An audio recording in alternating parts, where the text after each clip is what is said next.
ازيكم؟ عاملين ايه؟ فيديو النهارده مش هيكون بشكل مباشر كده فيديو استعدادات ل 2024، بس هيكون زي ما تقولوا فيديو تصحيح للمفاهيم. ازاي يعني فيديو تصحيح للمفاهيم؟ في مفهوم كلنا بنبحث عنه وكلنا بندور عليه في ظل بقى التيار بتاع انا منجز وانا منتج وانا دلوقتي عملت ايه النهارده والبرودكتيفيتي. بص، هوس بقى هوس دلوقتي.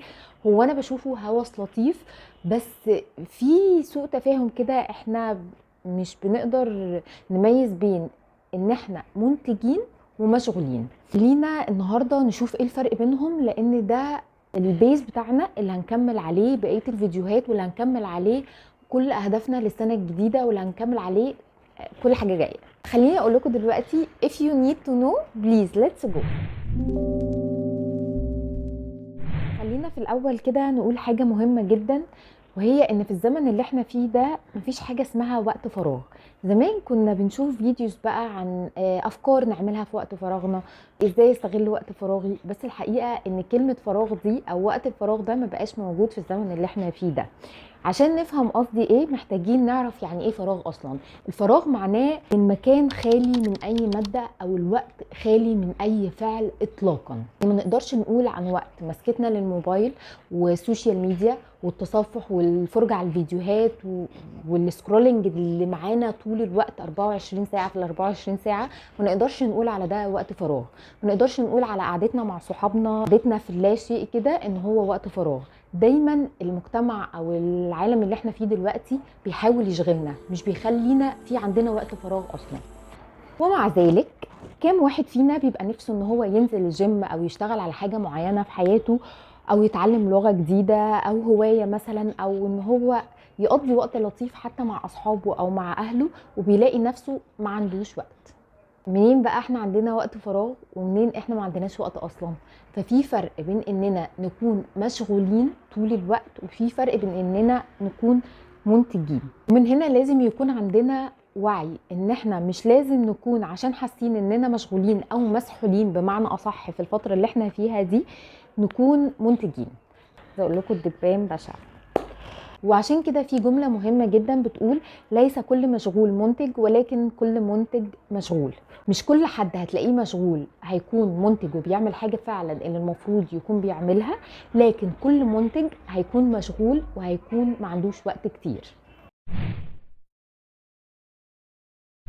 طيب ايه بقى اللي بيخلينا مشغولين طول الوقت وما عندناش وقت لأي حاجة على عكس زمان؟ وعشان كده هنلاقي كلنا دلوقتي بنحس ان الوقت بيعدي بسرعة جدا. يعني ايه ده؟ انا كنت لسه ببدأ اكتب خططي وبكتب اهدافي لسنة 2023، هل احنا فعلا دلوقتي داخلين على 2024؟ لا، على فكرة انا لسه لحد دلوقتي مخي واقف قبل 2015. يعني انا مش مقتنعه ان احنا دخلنا بعد 2015 والكلام ده. فالوقت فعلا بيعدي بسرعه، وده ليه كذا سبب. تعالوا بقى نشوف ايه الاسباب اللي ممكن تخلينا نحس كده او نحس ان احنا مشغولين. في دراسة حديثة في مجلة علم النفس الاجتماعي بتقول ان السبب ورا اننا حاسين طول الوقت ان احنا مشغولين اننا بنعتمد بشكل كبير قوي على التكنولوجيا، سواء على الجانب المهني او حتى على الجانب الشخصي. حتى لو مش بنستخدم التكنولوجيا، احنا طول الوقت عايشين انجازات ناس تانية، طول الوقت عايشين على السوشيال ميديا، وبالتالي بنتابع كل الناس اللي حوالينا اللي هم ممكن يكونوا منجزين، بس احنا حاسين ان احنا مشغولين لاننا طول الوقت بنتفرج على حاجات بتتعمل، طول الوقت بنتفرج على حياة ناس، حياة يومية لناس. فمخنا بيترجم ان احنا مشغولين، والحقيقة ان احنا قاعدين بنتفرج. تخيلوا كده ان حياتكم دي مسلسل وانتوا بطل القصة، كل واحد فينا بطل قصة حياته.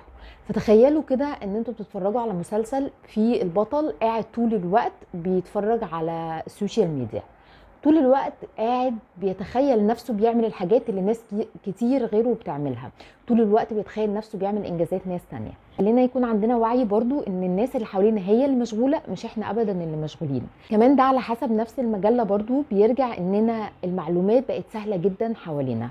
كم المعلومات السهلة اللي احنا نقدر نوصل لها كل يوم وكل ثانية وكل دقيقة بقى صعب قوي، وبتخلينا دايما حاسين اننا مشغولين. تاني حاجة ان احنا بنكذب على نفسنا. ضروري جدا ان احنا نكون صادقين مع نفسنا وعارفين ان السوشيال ميديا وان الانجراف وسط انجازات ناس تانية دي مش انجازاتنا احنا، وان احنا فعلا لازم احنا نقوم وناخد اكشن ونبدأ في حياتنا. ده من اكتر الاسباب اللي بتخلينا مشغولين. تالت حاجة بقى سبب ان احنا دايما حاسين ان احنا مشغولين وما عندناش وقت، هو اننا مش بنقدر نقول لاي حاجة لا. الجملة دي هتلاقوني بقولها كتير جدا في كل الفيديوهات تقريبا، بس الحقيقة ان دي ازمة عندنا، وانا شخصيا كنت بعاني من الازمة دي. انا ما بقدرش اقول لا لاي حاجة، حتى لو لنفسي.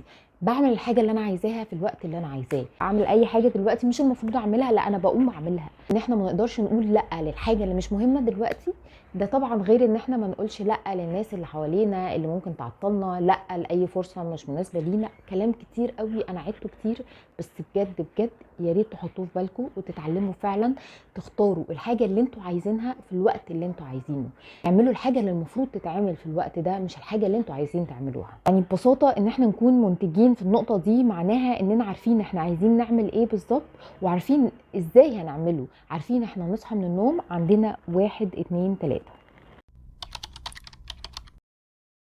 في شوية حاجات كده بقى هتساعدنا ازاي نكون منتجين اكتر خلال يومنا، وده اللي بدوره هيساعدنا ازاي نحقق كل الاهداف اللي احنا هنحطها ان شاء الله مع بعض 2024. اول حاجة ان احنا نكون عارفين اولوياتنا. اكيد سمعتوا الكلمة دي كتير جدا، بس فعلا ان انتوا تكونوا عارفين اولوياتكم وايه الحاجة اللي فعلا بتمثل لكم اولوية في حياتكم، وايه الحاجة فعلا اللي انتوا محتاجين تشتغلوا عليها اول حاجة وتاخد اكبر حيز من تفكيركم، دي اكتر حاجة هتكون مفيدة ليكم. ده هيساعدكم ان انتوا تتعلموا تقولوا لا زي ما قلنا من شويه. هتساعدكم ان انتوا تخططوا صح وتعرفوا ايه الهدف اللي هتبداوا تشتغلوا عليه، وبكده بقى هتحسوا ان انتوا منتجين. ازاي يعني؟ اي كاتش ات. يعني انا فعلا النهارده كنت مسحوله في حاجه انا عايزها، لا بعد كام يوم، بعد كام شهر، بعد كام سنه هتوصلني للي انا عايزاه. هبدا امسك نتيجه ليها، فكده هكون منتجه اكتر. تاني حاجه ممكن تحسسني ان انا منتجه هو ان انا يكون عندي تو دو ليست. فكره ان انا عندي ديلي تو دو ليست بناء على الخطه اللي انا حطاها، دي من اكتر الحاجات المهمه. ما ينفعش ابدا ان انا استنى اكون منتجه وانا بصحى من النوم كل يوم اقعد افكر ايه ده، هو انا هعمل ايه النهارده؟ يا ترى انا هروح المشوار الفلاني، ولا انا هذاكر حاجه، ولا هقعد اذاكر شويه؟ يا ترى انا هبدا بالحاجه دي ولا هبدا بالحاجه دي؟ صدقوني ده كلام في الهواء. لو انتوا مش عارفين في بداية يومكم انا مطلوب مني 1 2 3، عمركم ما هتكونوا منتجين ولا هتعملوا اي حاجة. وخلوا بالكم ان انتوا تحددوا 1 2 3 اللي بنقول عليها في التودو ليست دي من خلال الاولويات بتاعتكم. لازم يكون عندكم مرجع كده ترجعوا فيه، هل التاسك دي انا عايزه اعملها اول حاجه، هل هي فعلا مهمه؟ نصيحة بقى في فكرة التودو ليست دي، بلاش نحط 500 ألف تاسك، لأن احنا مش هنعمل فيهم أي حاجة وهنحس بإحباط لو ما عملناش حاجة. يعني اكتفوا ب3 مهام بس تقدروا ان انتوا تحققوها خلال اليوم ده. تالت حاجة والمهم جدا والبديهي، واظن انتوا وصل لكم بعد الرغي الطويل اللي انا رغيته في البداية ده، هو ان احنا نقلل من استخدامنا للسوشيال ميديا. يا جماعة والله السوشيال ميديا بتسحلنا وبتسبب لنا اكتئاب، وفكرة ان احنا على طول في الاحداث اللي بتحصل وعايشين حياة ناس كتير قوي غيرنا، الموضوع مرهق ذهنيا ومرهق نفسيا جدا جدا جدا. ما تعملوش كده في نفسكم، ما تضيعوش عمركم وانتوا بتتفرجوا على ناس تانية وبس. واخيرا عايزه اقول لكم ان مش معنى اننا نكون منتجين اننا ننسى وقت لنفسنا. بلاش بلاش بلاش ان احنا نمشي ورا فكرة الانجاز وخلاص، انا عايزة ابقى منتجة وخلاص، انا عندي اهداف كتيرة. يا جماعة عيشوا حياتكم، استمتعوا بكل حاجة بتعيشوها. في ناس كتير قوي هتزعلوا من نفسكم لو بعد كده انتوا ما قعدتوش معاهم. في اوقات كتير هتندموا ان انتوا فعلا ما كنتوش حاسينها وقتها، لان هي هتبقى مجرد ذكريات. اصنعوا ذكرياتكم في نفس الوقت اصنعوا مستقبلكم. حاولوا تعملوا بالانس بين الحاجتين دول. واتمنى النهارده نكون عرفنا مع بعض الفرق بين اننا نكون مشغولين واننا نكون منتجين. كمان نكون عرفنا الاسباب ان احنا حاسين طول الوقت ان احنا مشغولين وما عندناش وقت لحاجه. تاني حاجه اتمنى ان احنا نكون عرفنا التبس اللي ممكن تساعدنا ان احنا نكون منتجين في يومنا، وبالتالي نقدر نحقق كل حاجه احنا عاوزينها. خليني اقولها لكم سريعا كده. اول حاجه ان احنا نكون عارفين اولوياتنا. تاني حاجه الدو ليست مهمه جدا. تالت حاجه ان احنا نقلل من السوشيال ميديا. رابع حاجه ان احنا نستمتع بحياتنا. ده فعلا الانتاج الحقيقي، او ان انت تكون برودكتيف بشكل حقيقي. لو الفيديو عجبكم ما تنسوش تدوسوا لايك وتعملوا سبسكرايب وتفعلوا زر الجرس عشان كل فيديو جديد بنزله، وان شاء الله التزم على الفيديوهات الفتره الجايه، وان شاء الله الفيديوهات تعجبكم، واشوفكم في فيديو جديد ان شاء الله. سلام.